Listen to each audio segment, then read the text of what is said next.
What's up nga pala sa inyo mga ka-dope blends. Sa araw na nga to pala iayusin natin yung ating shop at dadagdagan nga pala natin ng pakonti-konti yung mga display dito sa ating barbershop. Nilagyan nga pala natin ng mga picture dyan para sa mga magpapagupit at hindi pa nila alam ang kanilang gupit. Dyan nga pala sila mamimili kapag undecided pa sila sa kanilang ipapagupit. Bali nga pala pagkatapos natin mag-ayos dyan na ito na rin nga pala yung kinalabasan.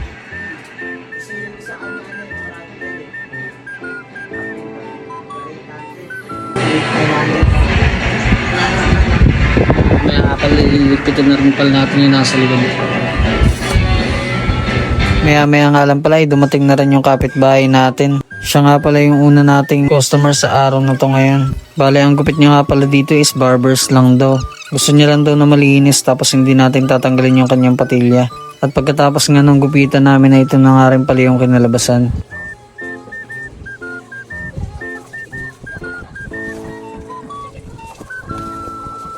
At maya nga lang habang nag-aantay, dumating na rin yung parcel natin na hinihintay. Sisingit na naman nga pala yung bayaw natin dyan na makulit. Oh, sige tayo. Naka-jersey. Naka-chikas ka rakas nga pre. Ano ba nangyari? At pagkatapos nga pala dyan mag-wrap, ay ito na nga pala isa-isa na nga rin pala natin binuksan ng ating parcel. Bali umorder nga pala tayo ng mga bago nating guards dyan upang maayos ang ating performance at komportable tayo sa mga bawat gupit na ating gagawin.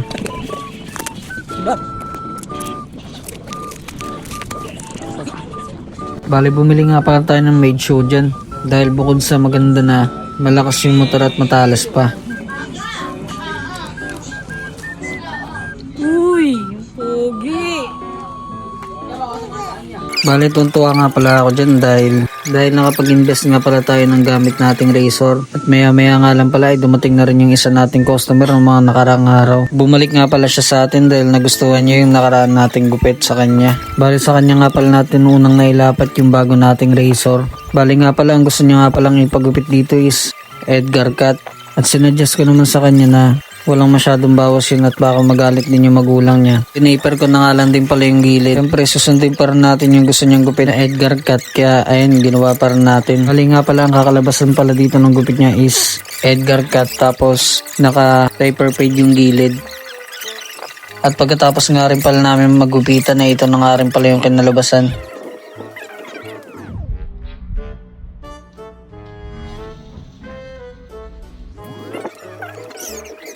At sumunod na nga rin pala tong tropa natin galing pa ng ipil-ipil.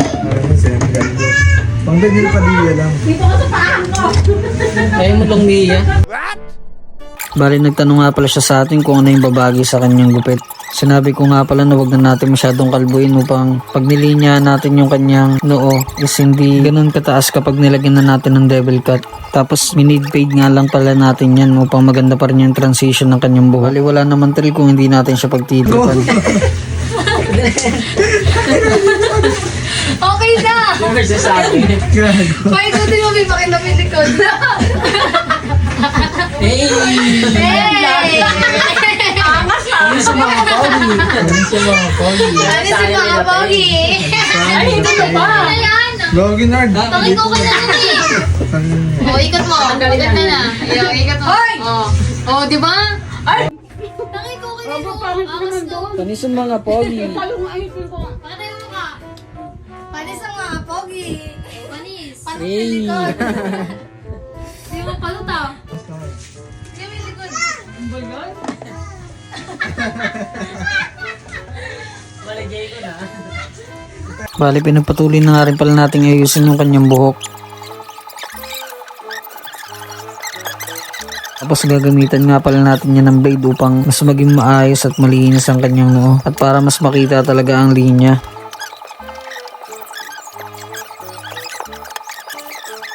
Bali nag-request nga pala siya dyan na bandang gilid ng kanyang buhok. Siyempre ang customer ay kailangan natin sundin. Kaya ayan, nilagyan na nga rin pala natin yan ng guhit at tinihitan na nga rin pala natin upang mas lumitaw ang kanyang linya.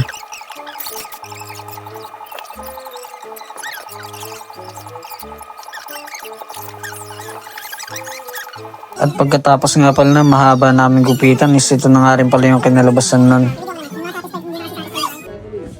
Natin, ayos lang. Nainggit. Nainggit ah. Nainggit.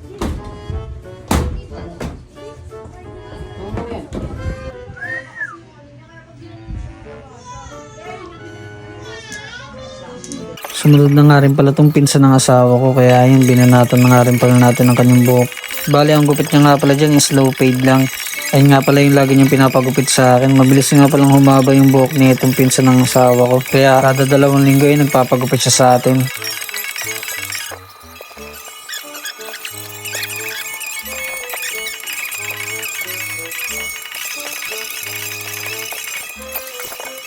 Bali nga pala pagkatapos nito ay sumunod na nga rin pala yung kapatid ko dyan.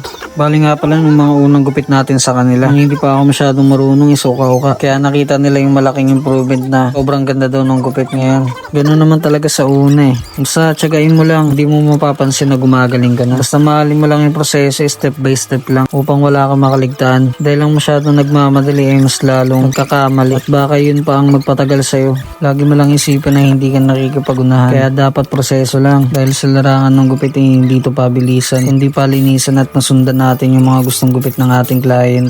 At bali nga pala sa parte na to ay binabawasan na nga lang pala natin yung taas. At nag-request nga pala yung utol natin dyan na lagyan daw natin ang design yung likod niya. Sabi niya ako na daw yung bahala. Kaya yan, hula-hula lang pero may dating pa rin.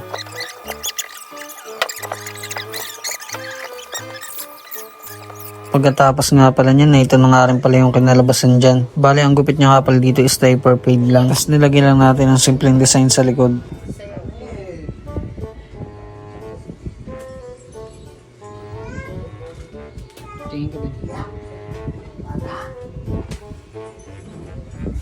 At kung nakaabot ka nga pala dito sa video na to, kung hindi ka pa nakaka-subscribe at nakaka-follow, yes, gawin mo na upang lagi ka ma-update sa ating bagong video. Maraming salamat sa inyo at